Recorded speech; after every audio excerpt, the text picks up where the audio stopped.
Hi, Rocco. Thanks so much for doing this, taking the time to do this. You mentioned a little bit just in how being able to read the Bible in this time of crisis and everything too. So you've spoken about it before. How has your faith helped you get through this time where it's obviously questionable and uncertain? How has it helped you and Abby get through this? Yeah, reading through the Bible in 3 weeks was really cool because, when you read something like that so quickly, you get to see the whole story kind of together and how everything relates.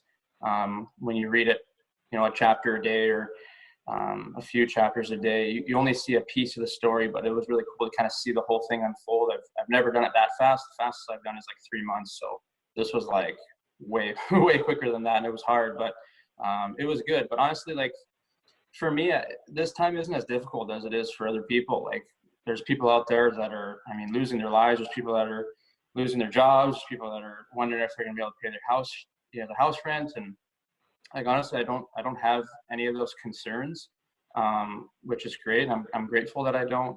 I think the thing that's been really tough to hear, I guess, in this time is people like celebrities, athletes, like people that are in big houses and doing things, just like to saying like, hey, like, stay at home, it's so easy. And it's like, honestly, I don't think you understand what people are really going through.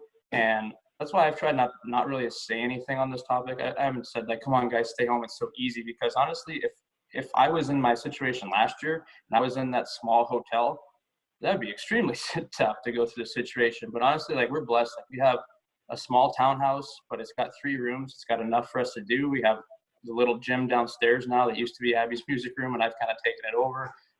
And it's been good. Like, when we have jobs, but we don't really have jobs right now, so it's not like I'm working from home and I got kids running around and doing all this stuff. So honestly, it hasn't been like extremely difficult for me or for us. And I think that's important for people to know, is that I understand like what people are going through. Like, I have friends that are going through difficult stuff right now in this time, and I know it's hard. And I'm not going to try to sit here and say, oh, this is so hard on me. Like, it's really not. And so that's when I feel for people, and I want people to realize that I understand what you guys are going through. I'm not going to try to sit here and emphasize with you guys and think like, oh, like, this is so hard. But honestly, it was just my faith. Like, I'm just at peace with the situation. The biggest thing is I'm trying to not waste the time. If I'm going to have all this time to, basically do nothing and not have a worry in the world because I don't have a job, I don't have to take care of kids or do things. I'm going to try to grow my faith. I'm going to try to grow physically in the gym. I'm going to try to do everything I can to keep growing and keep getting better, whether that's watching clips on YouTube of guys and how they score goals or whatever the case. So it's just using the time wisely and obviously trying to relax and have fun too, and realize that, hey, maybe the season will start in a month or two, and realize that once, this month or two is over, hopefully you're going to get back into the craziness. So right now, just enjoy the downtime, enjoy the peace and quiet and no stress. And because once it comes, it's going to come pretty heavy. Yes, Rocco, Cole Smith, who signed out of North Dakota a few weeks ago with the Predators, said he spoke with you about the organization last offseason. So just wondering what kind of things you guys were able to talk about. There's obviously the North Dakota connection, but now the connection with the Predators and what helped him lead to that decision. Yeah, he actually worked as an intern in the gym over the summer that I work out of. So that's the first time I got to meet him, and he's a really nice kid. You can tell he's in really great shape. He's honestly, when you look at him, you're like, wow, this guy's a tank. So he looked like he was in great shape. He looked like he was, I guess, battle tested, and obviously he had a great season this year. He was one of the captains. He led them to, I think they're basically number one or number two the entire season. I think he set career highs in a lot of categories. Did a great job leading that team. So yeah, he's a good hockey player.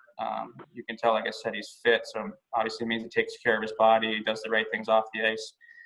For me last year, yeah, I just simply told him about my time the previous year, and just about the chances that I was given, the opportunities that I was given, the opportunities that I had to earn, what was happening when I was in the lineup and I was out of the lineup, and just, I guess, how I try to stay with it. And just telling about the people and the culture. I think that's probably the biggest thing, is the culture with our team is so close knit.